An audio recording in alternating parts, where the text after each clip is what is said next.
Okay, everyone, can everyone hear me? Fantastic, thank you very much. So wow, we have a really full house tonight. That's amazing. Thank you everybody for coming along. My name is Martha Henson. I am the outgoing project coordinator for the Centre of Yoga Studies. And I'd like to welcome Theo Wildcroft, who is starting as the new coordinator and who is assisting tonight, along with Ruth Westerby, and thanks to both of them for helping out. So we are the SOAS Centre of Yoga Studies. So in case you're not familiar with us, we are an academic centre dedicated to helping to share some of the amazing yoga scholarship that's going on around the world today. You can keep up with us on our Facebook group, Instagram. We also have a newsletter, and now we have a YouTube channel where you can watch all the previous recordings. So tonight's event will be recorded, and that includes the participant questions. So just to make sure you're all aware of that. Other bits of housekeeping are that we are doing all of the questions for the Q&A via the Slido. You should have received a link to that in your original email, or there was the address on the holding slide, and we'll remind you of that later as well. So there's no chat and there's no way to kind of raise hands and so on. So please go through the Slido so we can make that easier on the chair and the speakers. And we have a lot more people than we usually do tonight, and we have a lot more speakers than we usually do as well. So please bear with us through any kind of like transitions and technical issues, and we will do our very best. I think the only thing that remains is to introduce the chair for tonight, who is Dr. Suzanne Newcomb of Inform at King's College and also at the Open University. And you may also know her as the author of Yoga in Britain. So very pleased to be welcoming the whole panel and also Suzanne as chair. Suzanne, I will hand over to you. Fantastic. Well, I can see that there's a lot of people who are already somewhat familiar with the Haṭha Yoga Project work and are really excited to hear some of its summary findings over its incredible 5-year journey. Just to kind of set the stage about why this was so important and such a groundbreaking research event is set out in some of the initial proposal to the Economic and Social Research Council, and is also definitely borne out by what I know about how modern yoga has developed and was popularized, which is that although a lot of people really want to be authentic to Indian traditions who are practicing yoga in the 20th century and 21st century, the materials that they've had to refer to have been really limited, and scholarly attention has not reassessed this really until this project in terms of the pre-modern materials. The Theosophical Society translated some of the key texts of the Haṭha Yoga canon, the Haṭha Yoga Pradipika, the Shiva Samhita, and the Jarada Samhita, and that was kind of it. If you wanted to study some kind of Indian sources, you relied upon the Theosophical Society's translations in whatever country you were in. And there was a few academic sources, but these also were really based on colonial interpretations and translations. And now in the 21st century, it's long overdue for a time of reassessment. And it's been fantastic that such a stellar group of scholars was assembled under Jim Mallinson's guidance to look at this from a variety of angles. And another thing that really makes this project exciting and unique is the way it has married philology, which is the fancy name for the really specific, intense study of Sanskrit texts, and their grammatical consistency and how they fit into the evidence that can be found in texts and manuscripts and language, with ethnography and what is the living tradition of yogis in India. And almost all of the project members have some experience of real yogis in India, but this is the first project that really brought the two together and explored how you need those living practices to make sense of old texts, even in a rudimentary way. So this is moving on how we study yoga in a really important way, as well as what we know about the past. And one of the things that was written into the proposal that I thought probably is very relevant to today's audience is that one of the goals of the Haṭha Yoga Project is to help chart a course for modern yoga practitioners to be more connected with the roots of the Indian yoga tradition and to have a more informed place to decide how they want to connect with that tradition going forwards, which I think the project has already done in very exciting ways, and some of those are still forthcoming. And so I will hand over to the team, and I'll hand over to its principal investigator, Jim Mallinson, to begin with, to inform you on some of those very exciting developments that are just now being published. Jim, do you want to? Okay, you can hear me okay? Well, I'm going to start. Thank you very much for that introduction, Suzanne. And I'm going to start off with a few more thank yous, I'm afraid. I'll try to be quick because we're going to try and keep to 10 minutes. Before anything else, I just want to say thank you very much to Martha Henson before we get in, because this is her last event for the Centre for Yoga Studies. She's done a fantastic job over 2 years. I want to publicly thank her for that. She's elemental to the success of the centre, and welcome to Theo. After that, I want to thank the team, the rest of the team. I think that the European Research Council were perhaps taking a bit of a gamble on me. I'd never led anything in my life. And one thing I've learned about leading a project and managing people is that the key thing is to get good people. If you get good people, you don't have to do much managing or leading. So thankfully, I've been assisted throughout the project, or led myself sometimes, by lots of very good people. So thank you very much to everyone, not just Mark and Jason and Daniela, but the rest of the team, the research associates we've had in India, particularly Gupta and Ramya and Priyanka, and others have helped us along the way. Okay, so what my role in the project, apart from sort of nominally managing it, was as a philologist doing the textual studies primarily.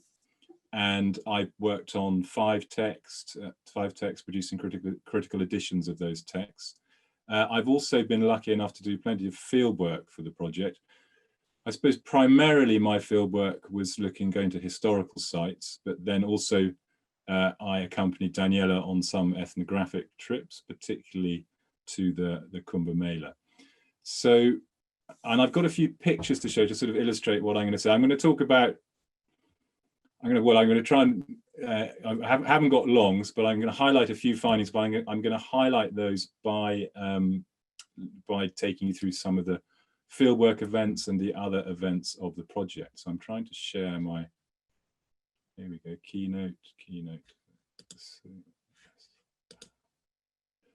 Okay, screen sharing, but that is the wrong, oh dear. Here we go. Okay, so first of all, I think it was a very brave move by the another brave move by the ERC to fund, a heavily philological project. It's not often these days that people get paid just to sit around and spend 2 hours mulling over one verse of Sanskrit. And the project kicked off in 2016, or one of the first big events. It didn't kick off. One of the first big events was a text reading workshop based at SOAS and also at All Souls. And for that, I invited, the 20 people who I thought would be, the best in the world at this sort of stuff, this sort of heavily philological text critical reading of manuscripts and editions and so forth. And everyone said yes. So that was a moment when I knew, okay, this project is a goer, there's support here. And so we read various texts there. We also held workshops in Pondicherry, a couple there. Was it 2 there or 1 there? God, I can't remember. It's all become a bit of a blur. Procida in Italy, that was fantastic, reading the Amrita Siddhi. Portland, the Isle of Wight, all very glamorous places. But we got, so we were able to sit down, normally for weeks, and read texts very slowly and really try to make sense of them. And that really is the key to our textual work. And so this picture's from one of the workshops at All Souls, this was in Oxford. Now, one of the big findings for me in the project was that this text, so the earliest of the 10 texts we're editing, the Amrita Siddhi, we worked out that was composed in a Buddhist milieu. Previously, everyone involved in the study of yoga, people who published on it previously, was only one article previously, Curtis Schaefer. Everyone had assumed it was a Shaiva text, but it became clear in the course of the work that it was produced by Buddhists, and primarily their interlocutors were Buddhist as well. So that's thrown me down a completely unexpected path, which is what one always wants in research. Otherwise, it's hardly worth doing it if you don't get surprised. And so I've been chasing up how that may have come about, as well as looking at the textual side of it, but trying to work out the historical context. And so that took us, that informed some field work. And in fact, got very lucky as a result, got to go to Mangalore, which we worked out was actually the site probably where this transition from Vajrayana Buddhism to Nath Shaivism happened. And we were able to coincide that in 2016 with an event that only happens every 12 years, which is the crowning of the king of the yogis at the Kadri Mata in Mangalore. But that's also the place where material evidence for the textual transition that we saw within the text, and Jason might say something about this as well, but from the Amrita Siddhi to probably the next text chronologically, the Amaraga Prabodha, we see this transition from Buddhism to Shaivism. And at the Manjunatha temple in Mangalore, here we have this image, this 11th century image of Lokeshwara, the Bodhisattva Avalokiteshvara. And then we can see in the Nath monastery how that image morphed into Matsyendra, so the first of the human gurus of the Nath order. So it was very exciting to go and sort of see that in the flesh, as it were. And that, yeah, so it was that sort of foray, and it's not been a foray, it's been the last 2 or 3 years, it's been a major part of my work looking into the connection between Hatha Yoga and Buddhism. Now, other fieldwork, I'll show you some more fieldwork highlights. We had some great trips rattling around in my old Jeep, which sadly I've had to get rid of, rightly I think, because it's got 2 dirty emissions, but this was one of my favorite moments. We crossed the run of Kutch and we went to Dhinodhar in Kutch, which is a well-known yogi site where the yogi Dharamnath is meant to have performed a headstand for 12 years, probably around the 12th or 13th century. And not only is the historical tradition, but the living tradition is there too. So that was very exciting because we met, this is a photograph from his album, but we met a yogi called Mahesh Nath, who every year stands on his head for an hour and a quarter in the hot season. He performed that for us. So yeah, that's been another kind of finding of a big feature of the work, is trying to understand the interplay between yoga and tapas, methods of both mortifying and cultifying the body. How do they come together? And also at the same place, well, at the monastery at the foot of the hill at Tarn, we met Yogi Somnath, who performs a rather different kind of yoga, and he too, I found this particularly interesting. His sort of what he's best known for as a yogi is once a year he sits down for 9 days and doesn't get up again. So it couldn't be much further removed from what what people might understand by Hatha Yoga today. So this is a sort of ancient tradition of more ascetic yoga practice, okay? And before the project started, I had rather thought, in fact, I've written about this in my Khetri Vidya book, for example, I had rather thought that the practices of Hatha Yoga are ancient, but then but we just have no sources on them until about 1,000 years ago, when they get written down.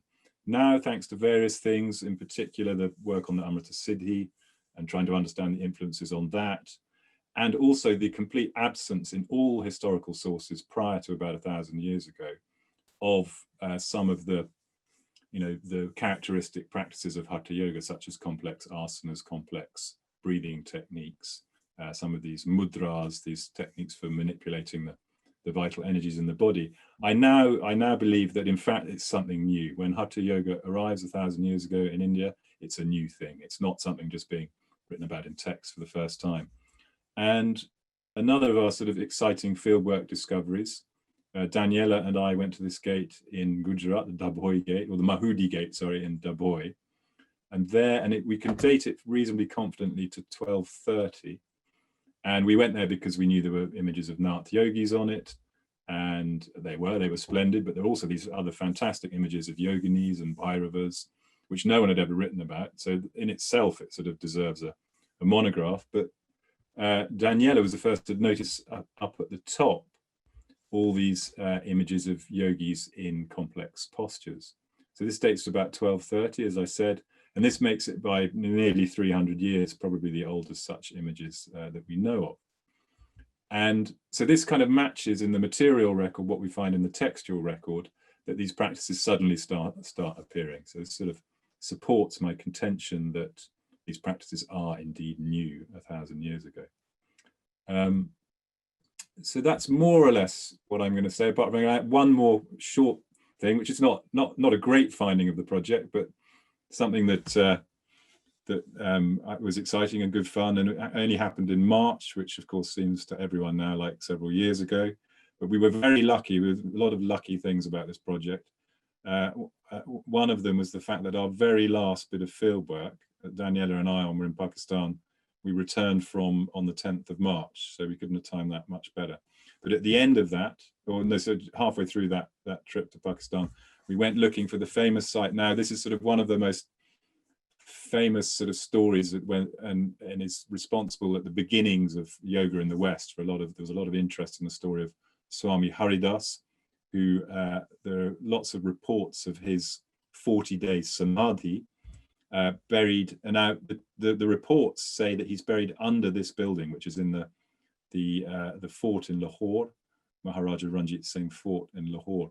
Now we went there, and we were lucky enough to be able to be shown around by the curator, Mr. Anjum Dara, and the story is still current there. They call him Harnath, even though he was Haridas, but they all thought he was buried on one of the in one of the lawns, and I was able to say no.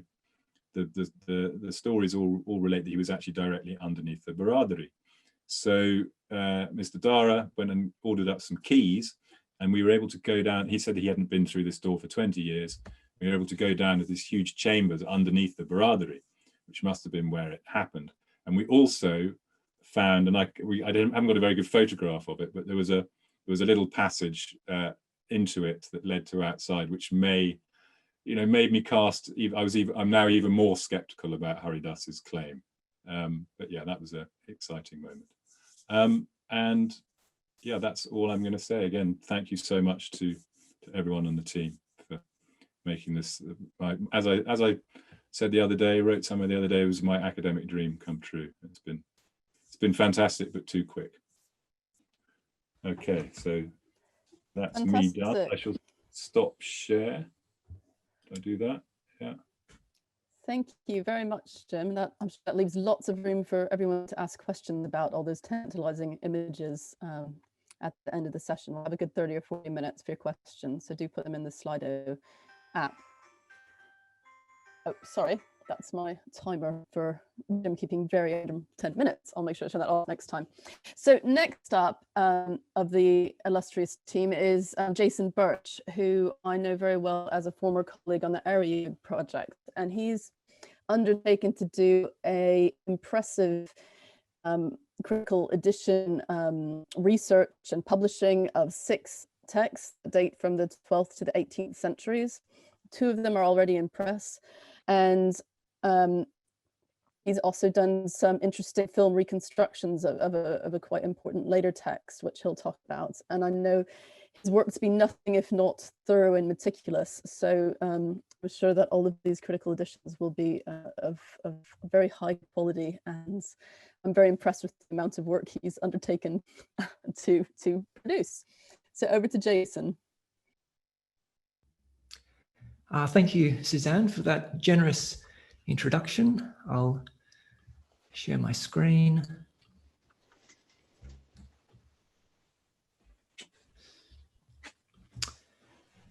Okay, so I anticipated that Jim would offer a sort of broad overview of what the project has done. And so I thought I would focus more on the research that I've done on at least 6 of the texts, and perhaps how our understanding of this particular corpus has changed just in the 5 years of research that we've done. I might just say to begin with that the 10 texts you see are really just the tip of the iceberg of a lot of the work that we've been doing. In order to understand these 10 texts, we've really had to work on a much larger corpus to understand the context, the relation with other works, and so forth.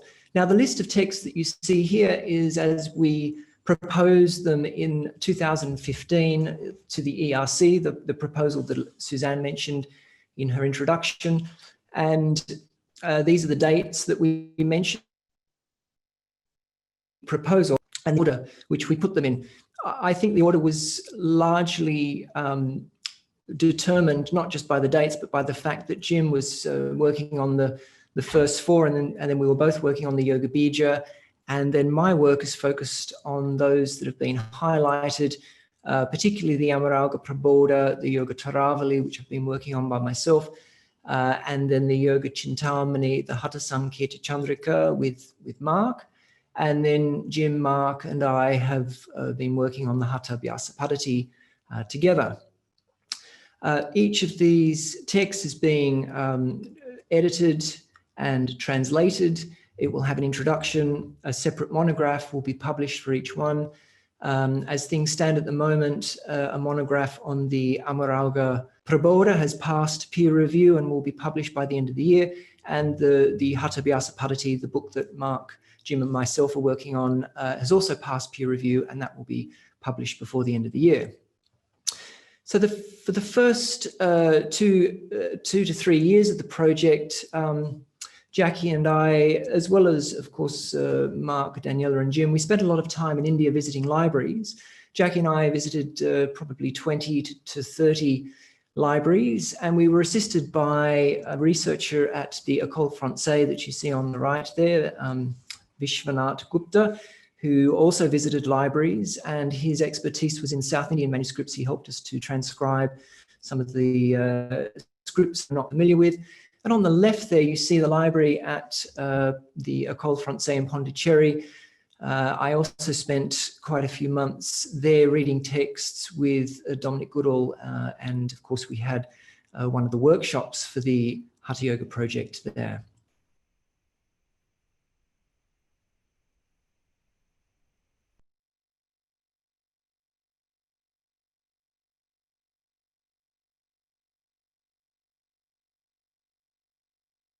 And I'm only going to talk about those, as I said, that I've, well, actually 3 of those that I've been working closely with.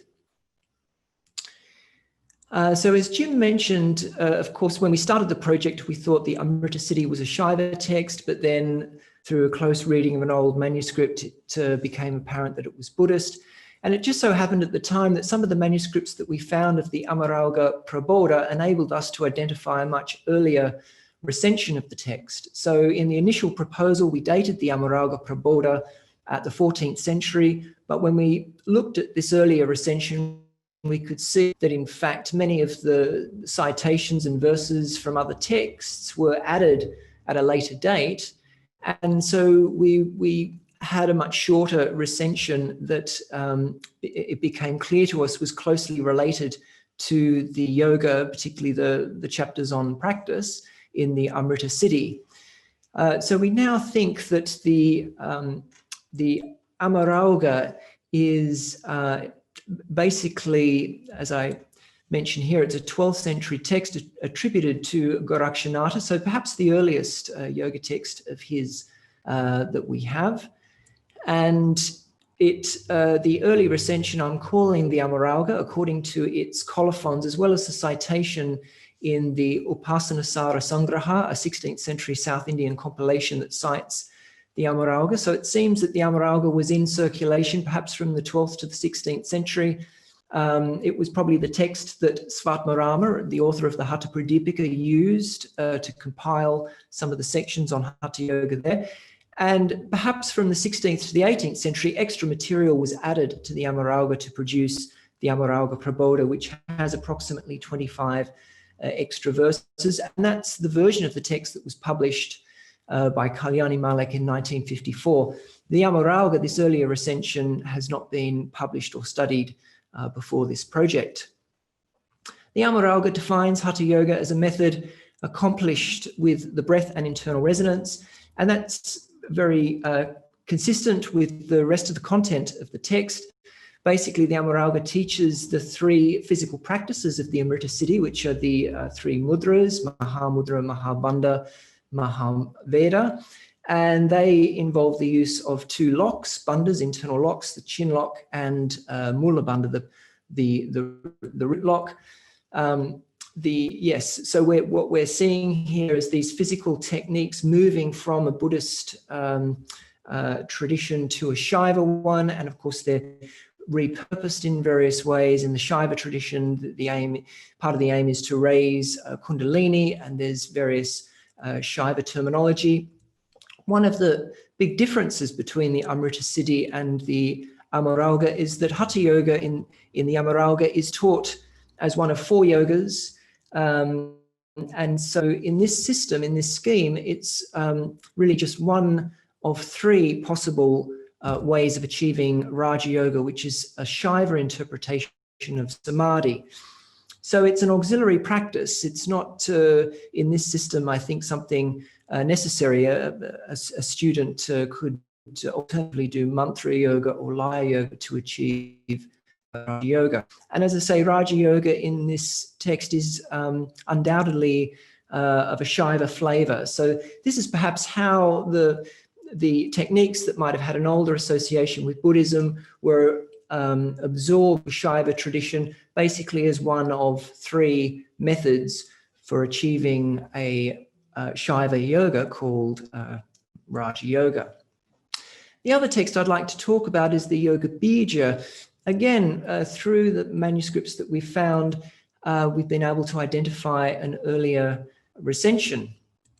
So the early recension, I think, could be earlier than the 14th century, perhaps to the 13th. Maybe there's really no lower limit at the moment, other than the fact that its yoga is very similar to that of the Gorakshashataka, the other texts that is working on. So at the moment, I'm dating it to roughly the 13th century. We also know, of course, of a southern and a northern recension. The southern recension of the Yoga Bija was responsible for, was the sort of source for one of the Yoga Upanishads, the Yoga Shikha Upanishad. And the northern recension is the version of the text that's in all of the printed editions of the Yoga Bija.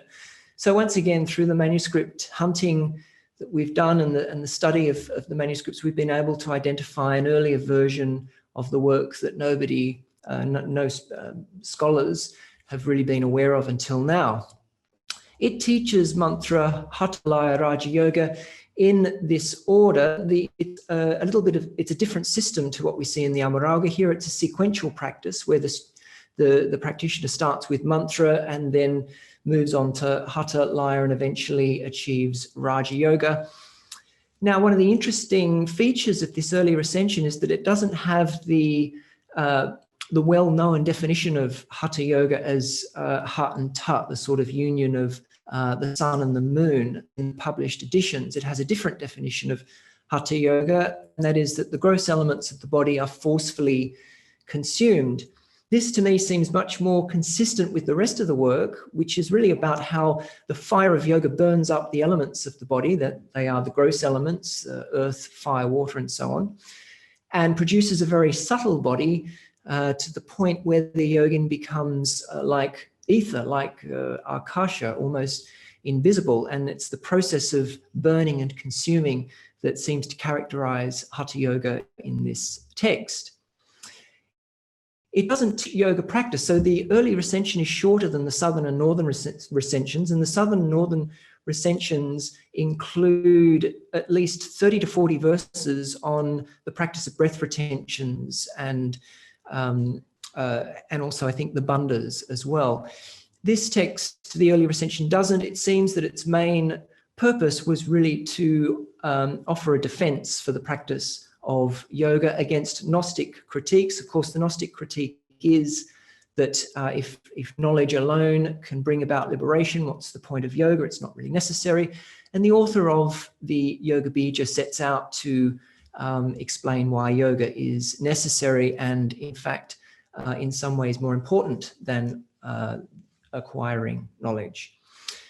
The third text I'd like to talk about is the Yoga Chintamani. I'm now dating that to probably the late 16th century, owing to the fact that we found new evidence for the date of the Hatha Sanketa Chandrika, which is the upper limit for the Yoga Chintamani.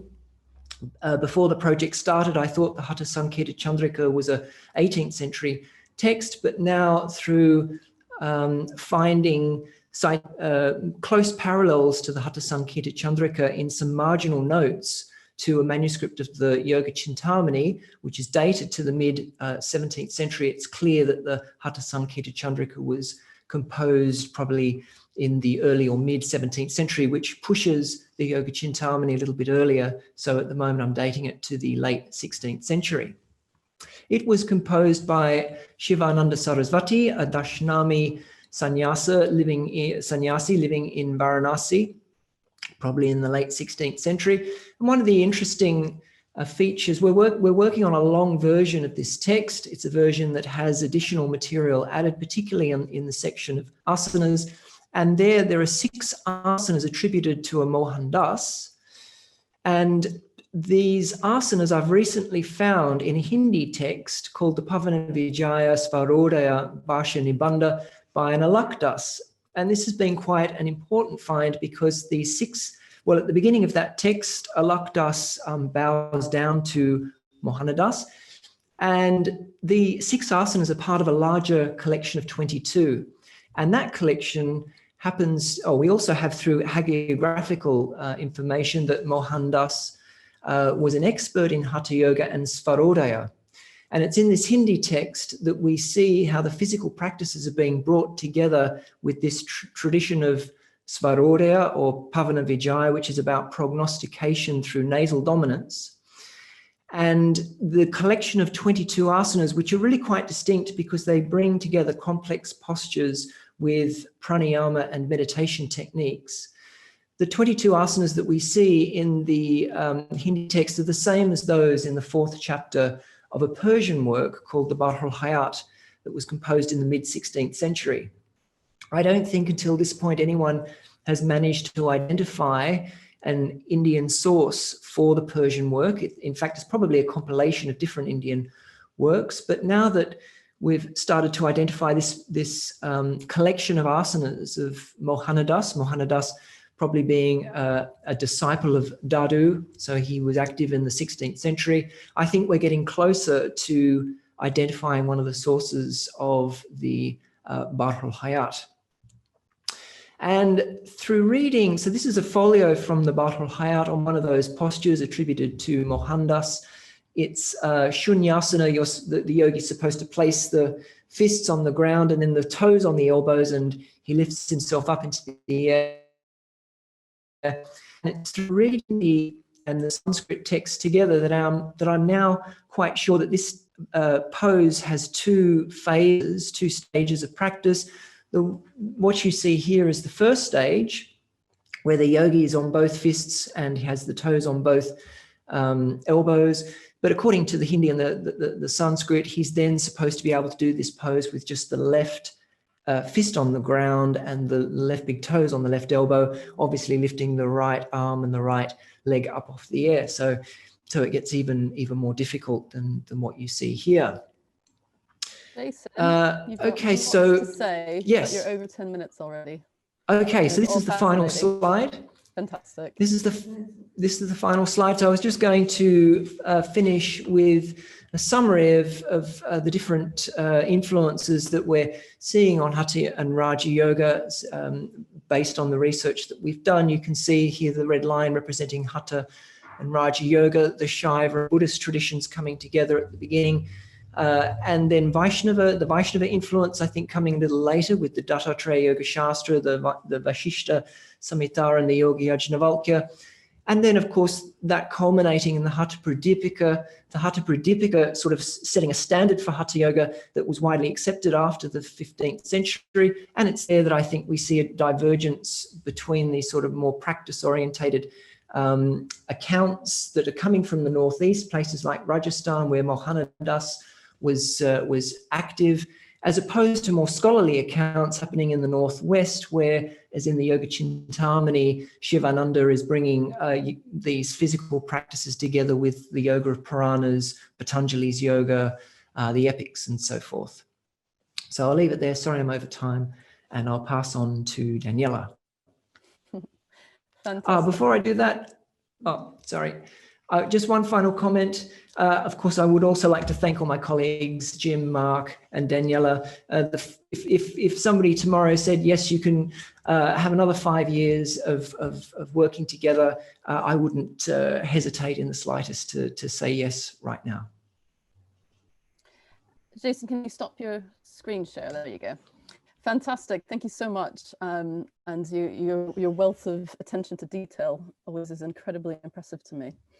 And our next member of the team to highlight her work is Daniela Bevilacqua, who immediately it's apparent her warmth and enthusiasm and passion for her yogis and babas in India.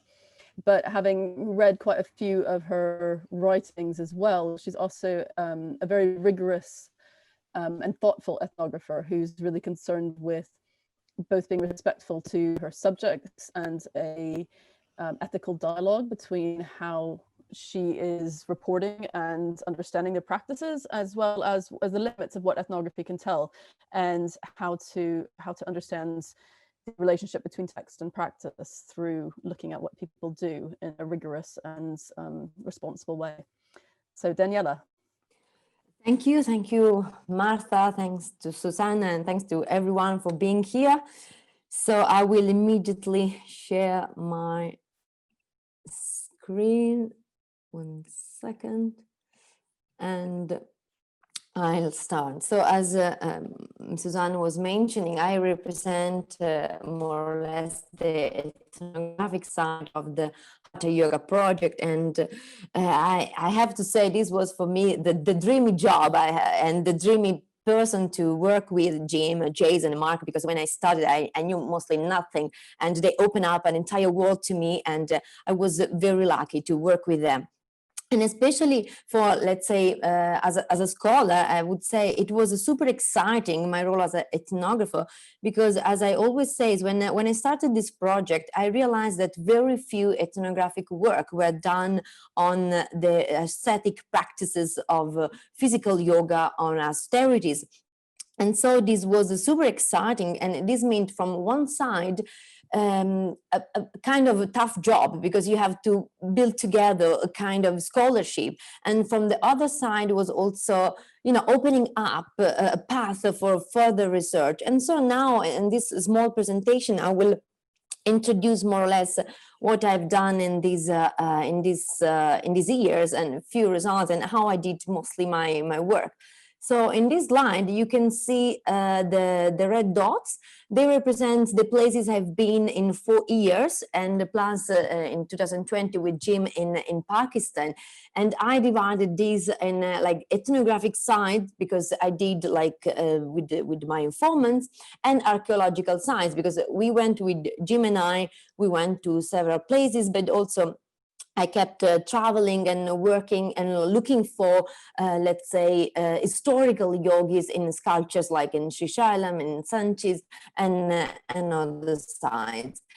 But I started my research mostly in, I began my research in Benares, because I used to work there, and also because Benares is the place where you can find representatives of the sadhus, the main informants I was working with.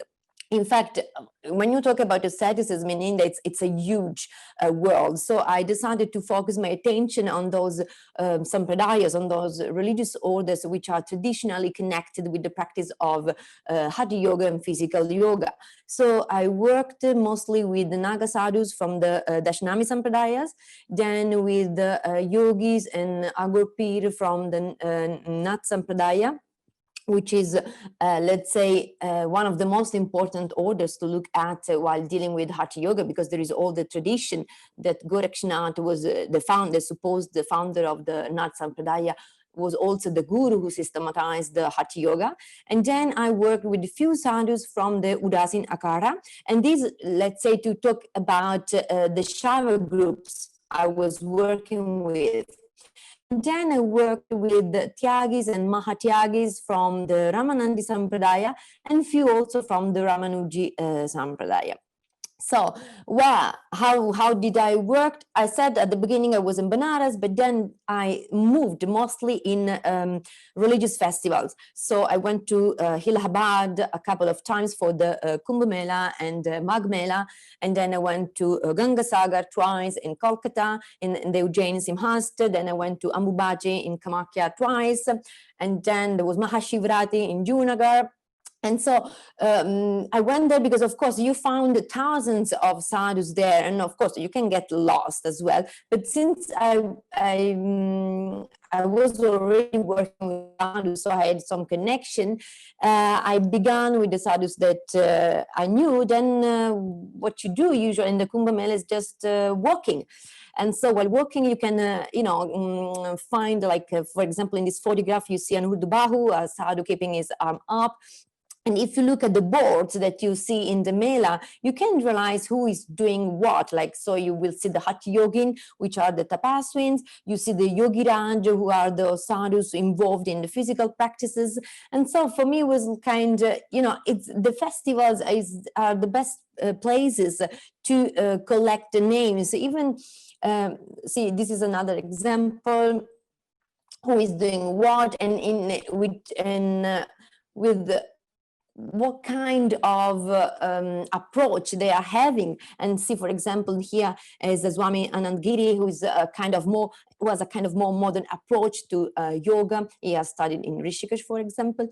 And usually it was like spending days roaming around, talking with Babas, selecting few Babas, because usually I focus my attention on few Babas, and I kept spending time with them to build up a relationship, and not just for going there and stealing information. And after the melas, I also went to their places. So sometimes I got invited by sadhus to visit them in their ashrams or in their kuti. And once you are there in this kind of more familiar situation, you can share better information. And it's more calm, of course, compared to the Mela ground. And then there is a lot of seva, a lot of service that you can do in these places. So helping like cooking or just cleaning up, and in between collecting information about the practices. And as Susanna was stressing, all the sadhus I was working with, they exactly know my role, that I was a researcher, that I didn't want any diksha. That is why I got all those information that could be shared with non-initiated people. And this is more or less the way I used to collect qualitative as well as quantitative information. So what is the result of all this talking with sadhus? Because I spent 4 years, each year 6 months in India. And so the result was this amic understanding of Haṭha Yoga, which is not actually very new, because there was already these hints, but in a sense, it's more clear that for sadhus, Haṭha Yoga is strictly connected with tapasya. That is why those doing austerities are called Haṭha Yogin. And then other understandings are like Haṭha Yoga is the union with the sun and the moon, but very few sadhus, those who actually to study in some yoga centers in India, use this kind of the definition, but like connected with the tapasya was also very much used, the connection between Haṭha Yoga as a retention of the breath, that is very, let's say, another ancient definition of Haṭha Yoga. And then, of course, others were also connecting Haṭha Yoga with the Kriyas. So sometimes they had this kind of double understanding. Of course, Haṭha Yoga is strictly connected with tapasya, but oh yes, of course, also with the Kriyas. So my work was like to try to put together all these different understanding to show that the idea of Haṭha Yoga was not like a unique, there wasn't a unique idea, that was probably spreading and developing in different contexts with different approach and attitudes. And another, of course, the result is that when you talk with sadhus about yoga, and for them is a sadhana, is a spiritual practice. So that is why for them, yoga is not connected with any physical practice. It's not asana, for example, but it's dhyan. So for them, yoga is dhyan, is meditation. And that is why they focus their attention on the internal parts of the yoga sadhana, while of course they go through the yama niyama that are compulsory in an ascetic milieu, because you have to give discipline to your behavior, and then to your body, to the asana, and then to your breath with the pranayama, and then you put all this together doing the pratyahara, and then you focus on the internal side. And on dhyan, because through dhyan you get actually yoga, you get the result, the union that can be the union with your God, or can be the vision of your God. And so, although they don't put attention too much on the physical practices, I did, because of the Haṭha Yoga Project, was looking at those. And so I collected all this information about asanas, the different understandings, and that is why I put together also different videos. I realized during my field work that if you are very good in searching on internet, you can find on YouTube this small documentary called Yogasana. It's quite hidden, so you have to be very good to find it. And here, more or less, there are all these explanation and the different situations in which they do physical asanas, not meditative ones, and different context. And these videos, I realized this video for the embodied liberation exhibition, which was that Jacqueline Hargraves and I organized, and this was a kind of a big subject, because we wanted to put all the Haṭha Yoga Project results together in a quite small room.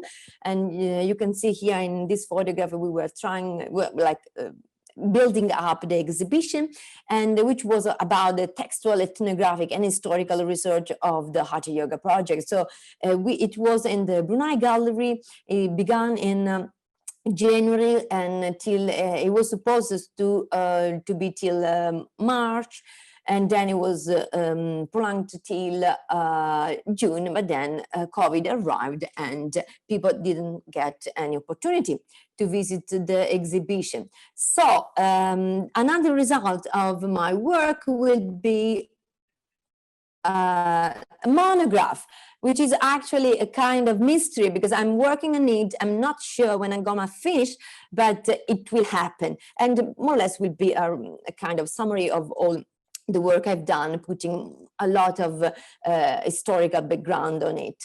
And I'm done. So I give the word to Mark, but I will stop sharing first. Fantastic. Thank you, Daniela. So our next member of the team is Mark Singleton, who many of you know from Yoga Body and Roots of Yoga. And he's a fabulous all-rounder. But what I think's perhaps most characterizes Mark's scholarship over the many years I've known him is a kind of an eye for interesting questions and interesting avenues to explore. So I look forward to hearing more about what's excited him most about the Haṭha Yoga Project. Great, thanks very much, Suzanne. Yeah, great to have you hosting as well. As you say, we've known each other a while now, and you know, we've been sort of working on these subjects for a long time. The Haṭha Yoga Project was an incredible opportunity for me to bring together a lot of my varied interests in the history of yoga. You know, I think I've always considered that I work in one way or another on the modernity and the traditions of yoga, whether, you know, modern and pre-modern, and most interesting, I think, is that sort of that moment when one thing becomes another. And of course, that's something that happens all the way through the history of yoga.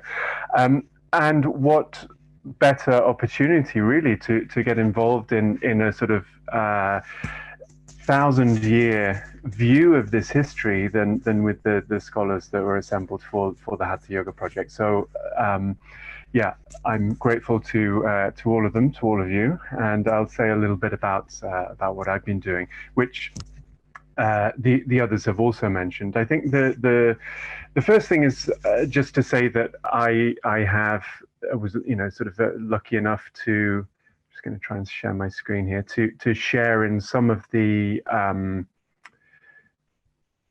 hang on, to share in some of the fieldwork that you've heard about already. I was in Varanasi right at the beginning of the project, visiting a library there, but also then, you know, I think Daniela, you may remember, we sort of got to sort of, you know, wander around and do a little bit of the ethnography there. I also was on the trip to Gujarat, to Dabhoi, which you can see a few photos here with some of my favorite shots from there. Hotel Mushkil Asan, for those of you who don't know Hindi, means the hotel of the difficult posture, and it seemed apt for the research that we were doing. So there's that aspect, that kind of those fieldwork moments, such as in Varanasi, seeing, you know, sort of the contrast between the very modern there, if you don't know the sort of the yoga scene in Varanasi, which is very focused on tourists, alongside a kind of traditional ascetic sort of milieu that's been there for a very, very long time. The other aspect, again, that has been touched on by the others, by Jim and Jason in particular, is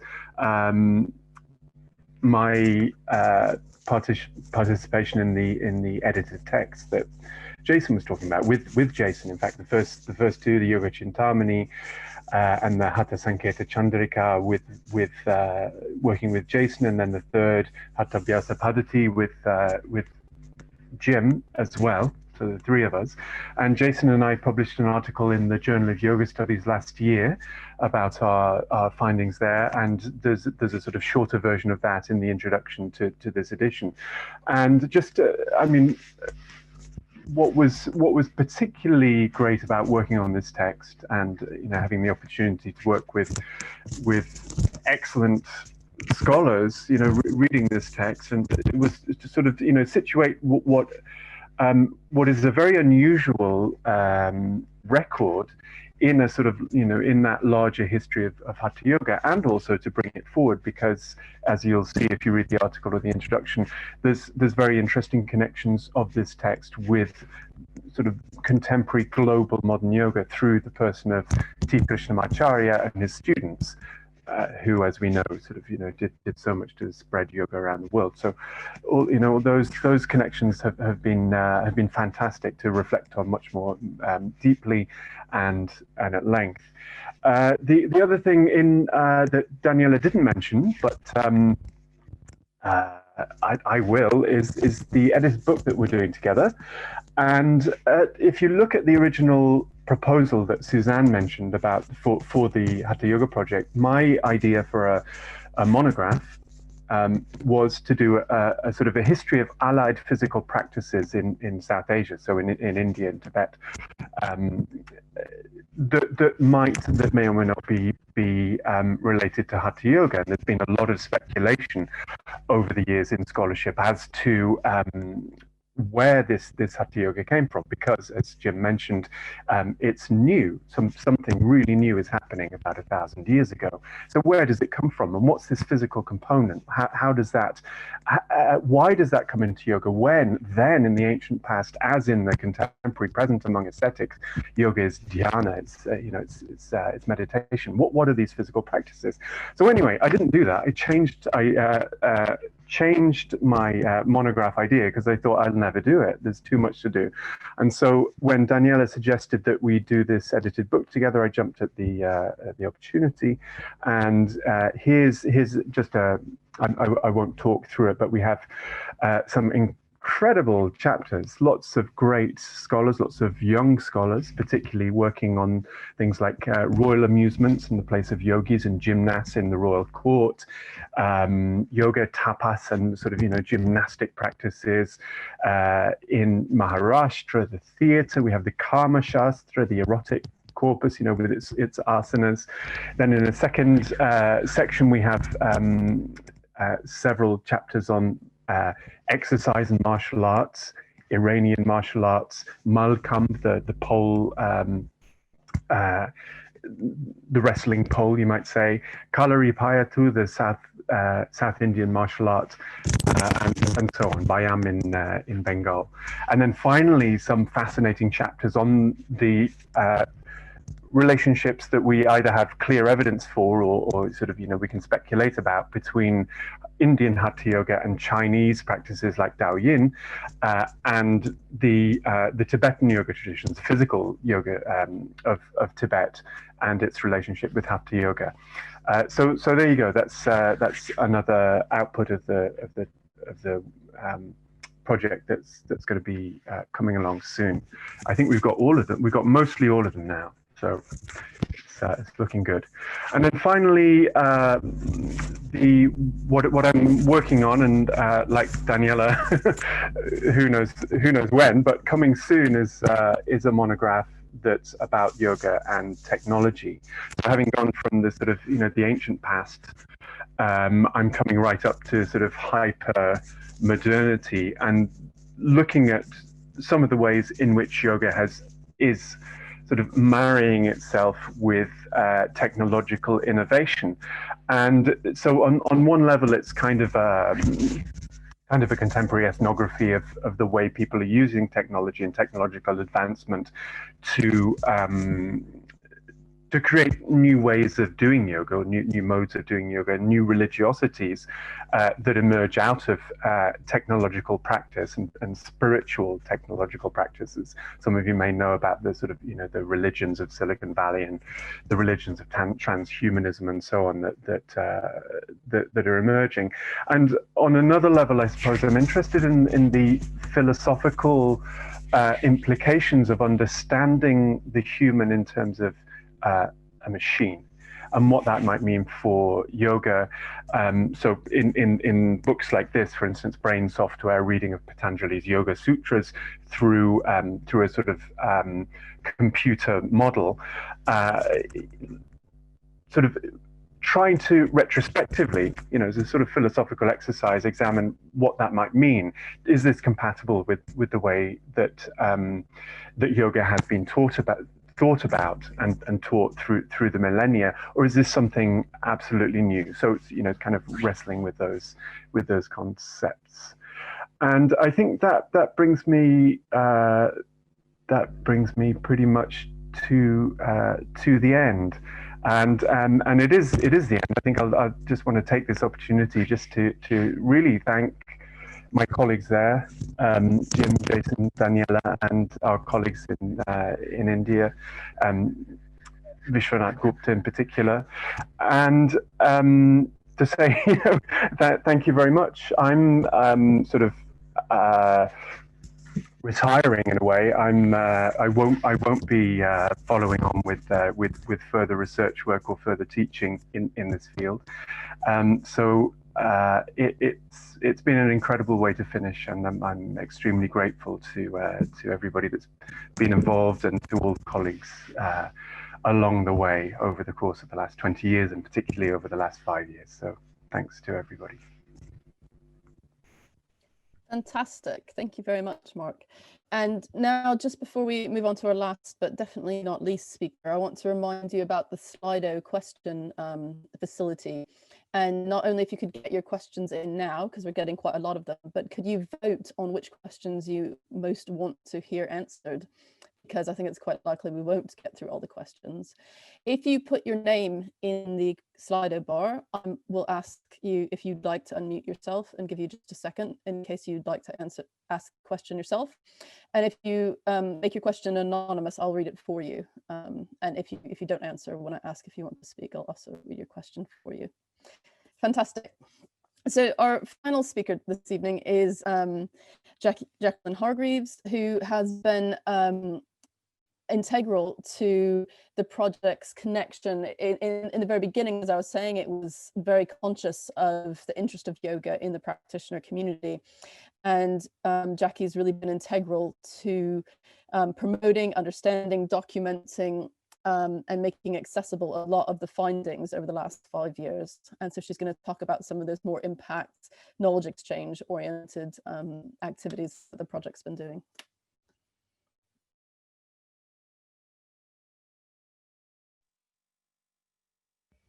Hi, hopefully my mic is working well. Okay, well, thank you. It's an absolute honor to be given an opportunity to speak amongst my very learned and honored colleagues who I've seen grow immensely. Actually, today I was looking at a few of the images that I took very early on in the project, and the project certainly aged everybody, unfortunately. But let me just share my screen very quickly. James Mallinson, of course, the principal investigator, some time ago had asked that I collect some information and write up a little bit about the impact of the Haṭha Yoga Project more broadly, not just amongst the yoga community or the research community, but also the general public. And so today I thought I'd give just a 5-minute overview of some of the really, what I see as some of the big impacts of the project. And a lot of this information was collected through either testimonial or survey qualitative feedback, as well as some quantitative data that we collected during some of the outputs of the project. So principally, I would say the biggest impact we've all seen is this emergence of higher education in yoga. And that's a step up for yoga teachers to either make their way into higher education through master's studies programs, summer schools, or online continuing education faculties, often run independently, so commercial online study programs. And I would say that the Haṭha Yoga Project team members have contributed to almost all of these programs. So whether it be the master's studies programs in Korea, in Italy, in the United Kingdom, in the United States, they've had an input, as well as the study of summer school programs that have been open to the general public, as well as these online short form courses that have been run. Okay, so I thought I would give a quote. Some of the quotes I'm giving today were direct feedback from people that have submitted testimonial or the surveys that we've given out at the time. So this one is from Federico Squicini, who is the coordinator of the master's program in Venice, and he says Roots of Yoga is mandatory reading on the master's studies program. In terms of the standard of yoga teachers' professionalism across the board, whether that be in the UK, in India, or in the USA, for example, team members of the Haṭha Yoga Project have been called upon to either give advice, particularly about things like a scope of practice, or advice on the curriculums, which would be used to teach, particularly the history or the philosophy components of the teaching curriculum within teacher training programs. And so here I thought I'd give a quote from Tara Fraser, one of our very good friends, who is the director of Yoga Junction. And she, 1 second, I just need to move everybody. I can't see. Okay, I can't read. Do you know how to move that? Anyway, I'll read it from Jason's screen. Overall, we have become better resourced, both academically and practically, to share appropriately and judiciously the history and progress of Haṭha Yoga with our colleagues and students. This in turn has helped us be more active and informed participants in how we might approach and the shaping of yoga in the future. One important feedback, I think, has been from Lisa Cayley-Isley, who's been a principal contributor to the World Health Organization's global benchmark for yoga standards in yoga therapy in the healthcare environment. And she wrote, as the nationalistic impulse arises in India and worldwide, I welcome further evidence of the diversity in ancient yoga philosophy and practices, as evidenced by the translation of additional textual sources showing cultural influence, environmental and temporal differences. So the other area in which each of the team members has really contributed has been in the public discourse. So contemporary issues, along with cultural life, coming in through means of either podcasts, radio programs such as the BBC4, The Secret History of Yoga, the exhibition, Daniela and I, we put together in a heartbeat and had running at the Brunei Gallery for 6 months. All of these areas, which were very topical and also quite controversial. So the cultural appropriation, the Me Too, what is vinyasa, how old is it? All of these things have been debated and hotly debated amongst the practitioner community. And it's really been tapping into the research of the Haṭha Yoga Project that has enabled some of these issues, these contemporary issues, to be resolved. One particular I thought I would highlight is that Dr. Josnya Pankinya in Australia had asked for the advice of one of the team members during the Royal Commission into institutional responses to child sexual abuse. And she said, I was most grateful for all of the support offered to me during the grievance process. This included assistance with understanding the history of guru tutelage, the practices such as Yoga Nidra, which are deeply embedded in the Satchidananda community. And this was because the Satchidananda community was coming under investigation during the Royal Commission into child sexual abuse. And so finally, one of the more interesting aspects of how this really dense philological work comes to life has been through the philological recreation or reconstruction of the Haṭha Vyasa and Jim, Mark, Jason, everybody has been quite involved, along with dedicated practitioners in London and also those in India. And what I thought I'd end with is a couple of influencers. So here we have an influencer, Wandering Matt. He's in India and he's starting to do the pole pose. So you can see that on the Instagram. You also find, influencers such as Mark Roberts starting to do hawk pose. So here he is dancing on his hands, one of the postures in the Haṭha Vyasa, and he'll come down and touch his nose on the floor again and again, as described in this extraordinary 18th century text. So to finish, I thought I'd end with the two descriptions, which were the questions that we asked in some of the surveys. Have you varied your teaching methods or instructions as a result of the Haṭha Yoga Project? And one answer was, when instructing, I now research more widely into the information I'm giving, particularly when giving lectures. I'm more humble about the knowledge I'm passing on. And I also give alternate viewpoints, as well as saying the larger context of the yoga based on the Haṭha Yoga Project research. And then finally, has any aspect of the Haṭha Yoga Project's research changed or challenged a viewpoint or assumption that you've held about the history of yoga? And this one I thought was quite funny. The complexity and diversity of the text have made me realize I know very little. So thank you very much. That's all I have to say.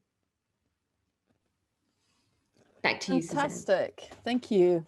So we've got lots of fantastic questions coming in. Do keep voting.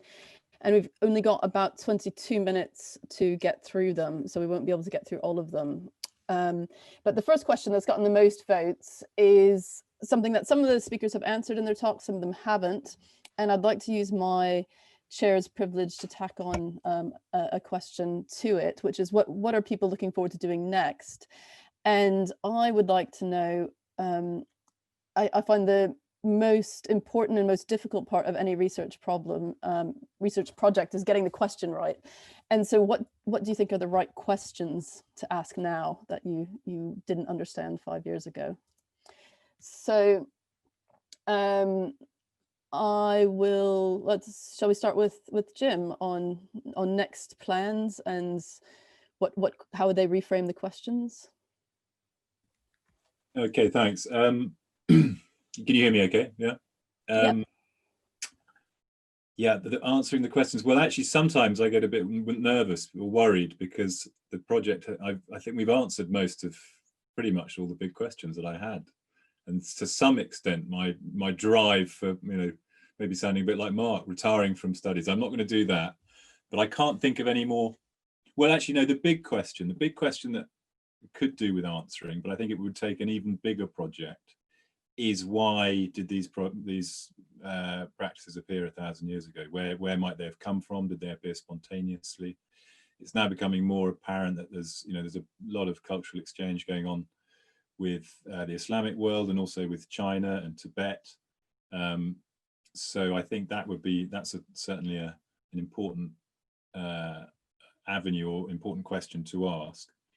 in terms of somewhat more specifically, Jason and I are hoping, I'm quietly optimistic, but I always am, that we might get funding for we should find out next month, for a project on to do a critical edition of the Haṭha Pradipika, because that's one of obviously the most influential Haṭha Yoga text, and it's primarily a compilation, and a lot of the text that it takes verses from are texts that we've edited as part of the project. So the project has made that a much more viable proposal. Yeah, I think that we haven't got that much time. That's the big question I think needs answering, is where do these practices come from, and then more specifically, we're hoping to move on to the Haṭha Pradipika. Do any of the other project members want to answer that quickly, or I can move on to other questions?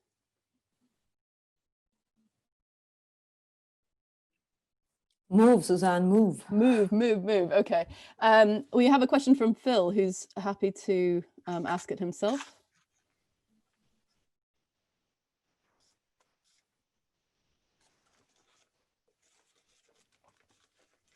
So I think Phil is going to be unmuted by one of our behind the scenes helpers. No, sorry. I'm really glad to be here participating, but I didn't ask anything. Oh, I see. There must be another Phil who's written another Phil. So apologies to that, Phil. So the question is about the relationship between Tantra and Haṭha Yoga, and to what extent is Tantra a mother of Haṭha Yoga or not?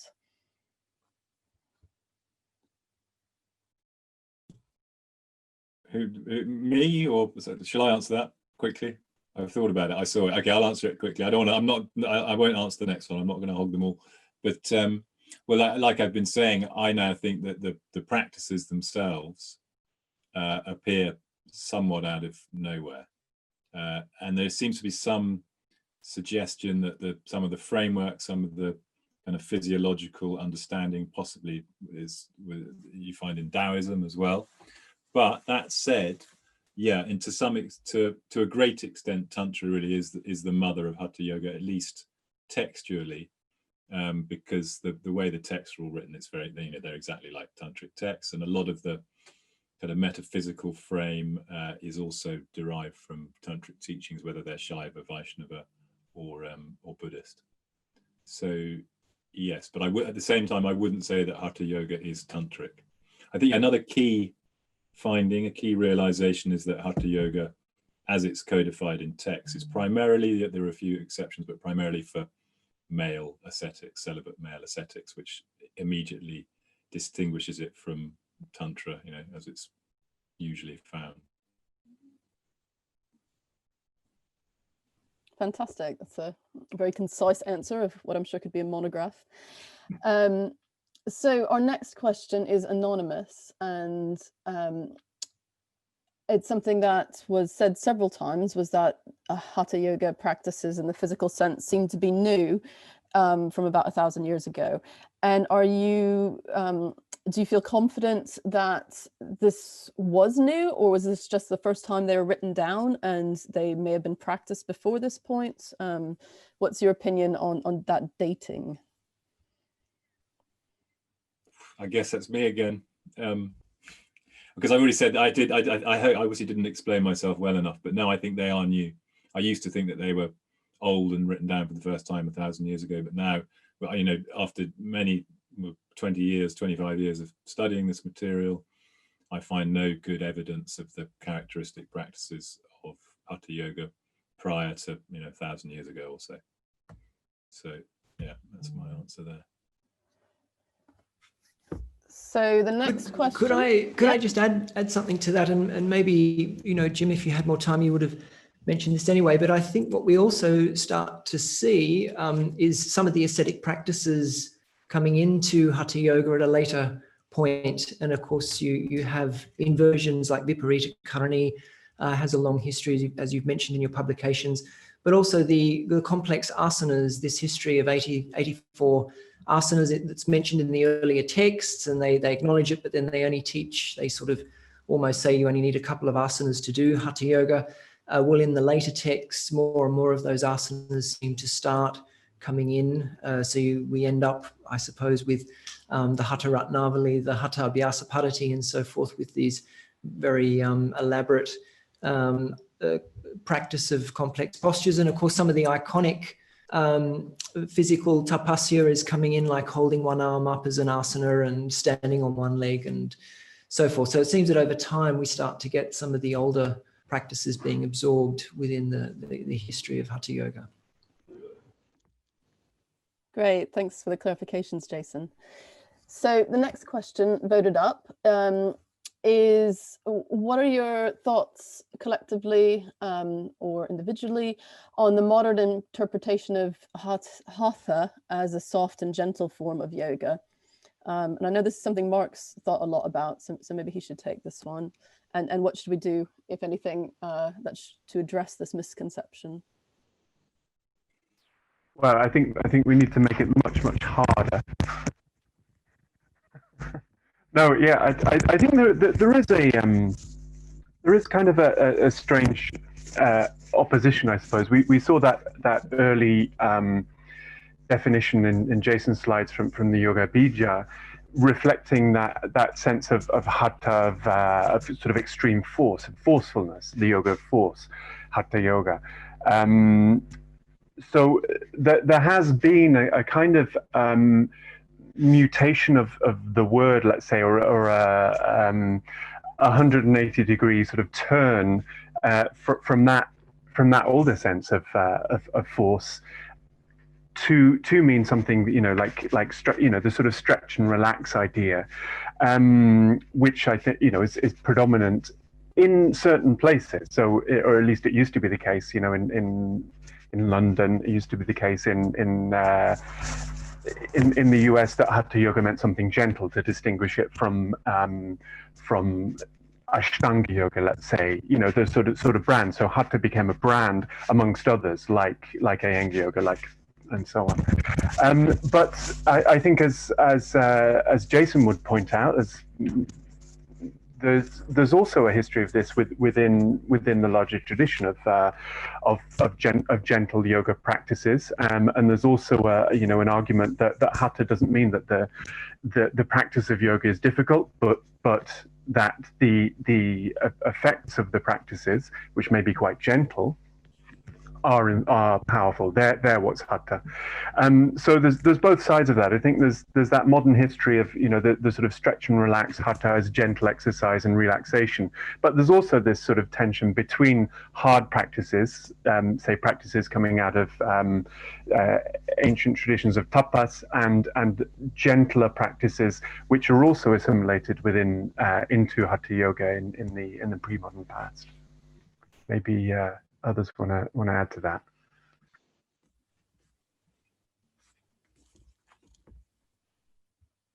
I could just ask you, Mark, whether is there any evidence in the sort of 20th century with the revival of physical yoga in India of Hatha Yoga being understood or promoted as a gentle form of yoga, or is that something that came about in as you said, London and Europe or America? I don't know. I mean, I think I think back to some of the sort of early manuals, which are kind of which have sort of gentle exercise within, and sort of Indian practical do-it-yourself manuals, which are certainly not hardcore sort of hard exercise or extreme practices. But I'm not sure that I can answer that question. I don't know. I'm just trying to sort of think about that, early 20th century yoga in Hatha Yoga in India. But even those forms that today are so clearly Hatha Yoga, let's say, or related to this thing that we've been studying for 5 years called Hatha Yoga, aren't necessarily called Hatha Yoga. As you know, they're often just yoga. And by the time we get to the 20th century, it's just yoga. Krishnamacharya is teaching yoga, not Hatha Yoga, when he's teaching his asanas, even though there's a clear link to, to those Hatha texts. He references the Hatha Pradipika, and he was probably familiar with the Hatha Abhyasa Paddhati. So there's that issue as well. But I'll give it more thought, Jason. I'll get back to you. Great. We should move on to the large number of questions we're getting. So the next question is, how has the work of the project been received in India?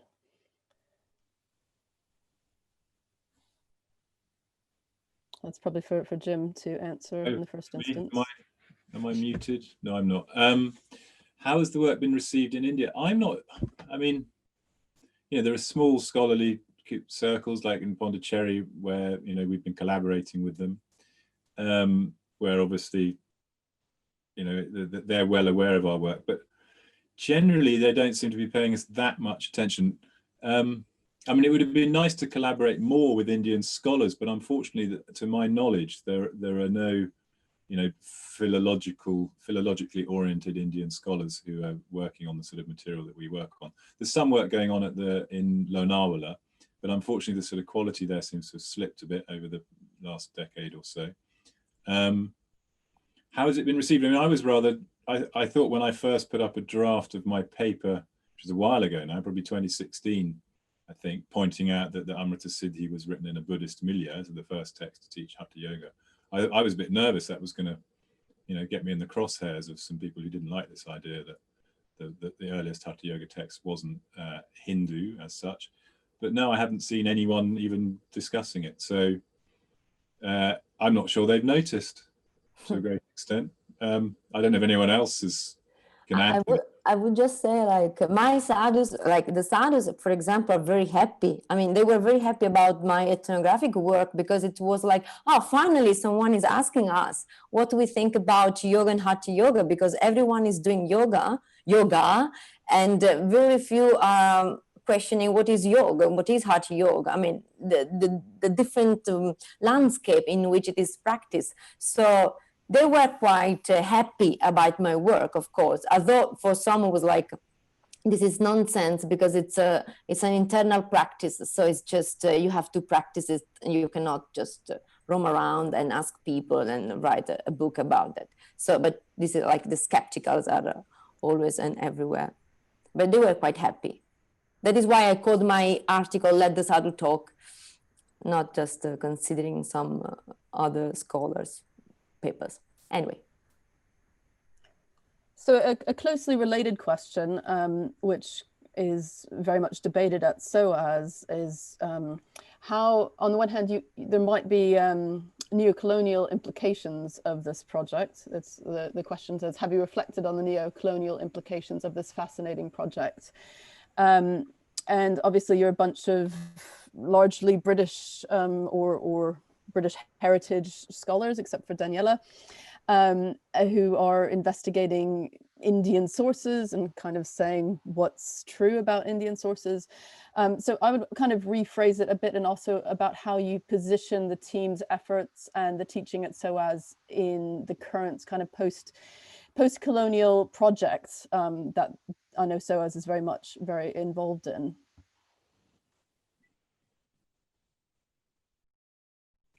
Who's that one going to? Probably you. Sorry, Jim. I'm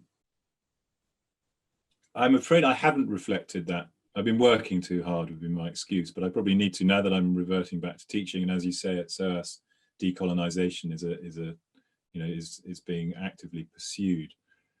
In terms of the project itself, I mean, as I say, I'm really no expert on these matters.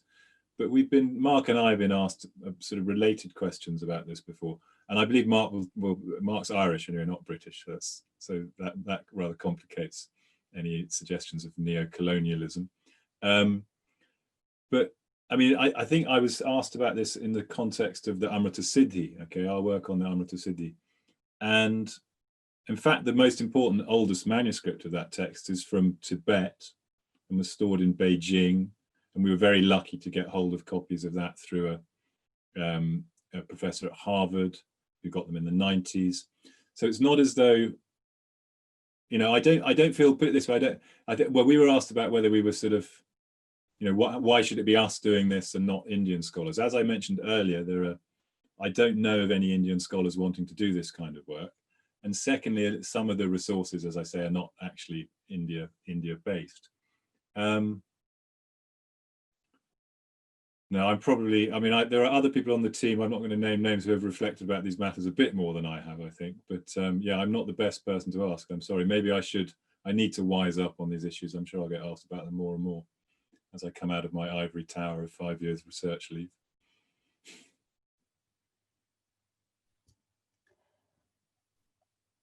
I mean, this might relate to the next question that Daniela's also kind of touched on in how she handles her ethnographic research. But do you think there's any dangers in bringing to light and to non-initiated people's knowledge from both the living tradition of yoga and the old texts, and is this somehow something dangerous or something you need to tread with care about? From my side, not at all, because as I said, these are information. I am not an initiated person. So the information that I got are information that can be shared. This is my ethical side of the research. I didn't want to get initiated because of this. If I have to write a book, it has to be shareable. And that is why also like sadhus were able to share with me, even without an initiation. So I think there's no danger from my side, but yeah, people will have a different perspective of the practices, and that's it. And maybe Jason could comment on sharing these ancient texts and the ethical implications of those. Yes, well, I was going to say that as far as the history of Hatha Yoga is concerned, it seems to be a type of yoga that was widely disseminated amongst various religions and social strata, and that perhaps is one of the reasons why it was successful, that it became prominent and pan-Indic in many, you know, at one time, perhaps after the 15th century. And in the texts that we read, there's really no reference to initiation or the you know, that sort of side. They do say that you need to learn the teachings from a guru, but this is of course in stark contrast to earlier tantras, where it's clear that you have to be initiated before the initiate gets access to the teachings and can participate in the rituals and so forth. So I think Hatha Yoga is distinct in that regard.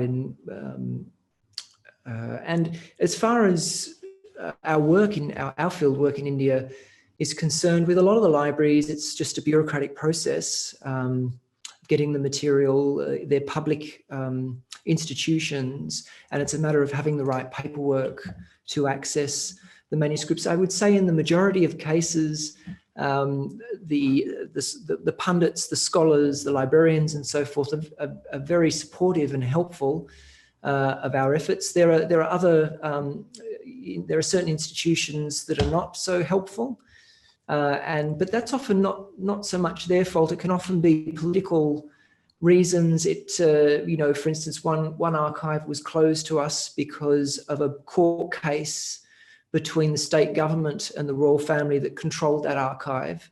And when we spoke to the Maharani, she was very interested in our work and actually spent hours. We even read part of the text together and had a really close discussion with her.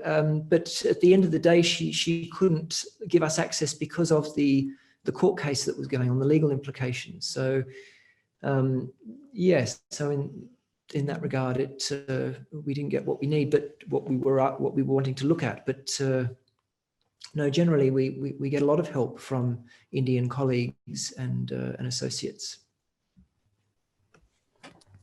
Okay, so our final question, unfortunately, I'm sure a lot of us could stay here and listen to you for much longer, is are there any instances where the different sampradayas are in debate or in confrontation on interpretations and practices and aims of yoga traditions?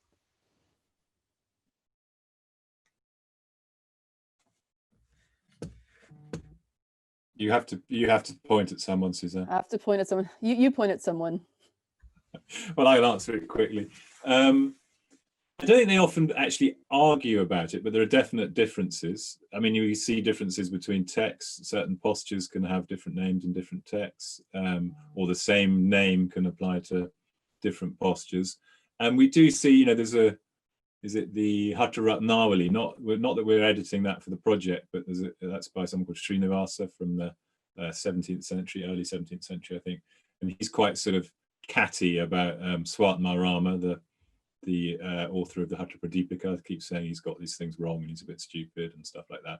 So there are differences of opinion, but not to the point of actual argument, really, I don't think.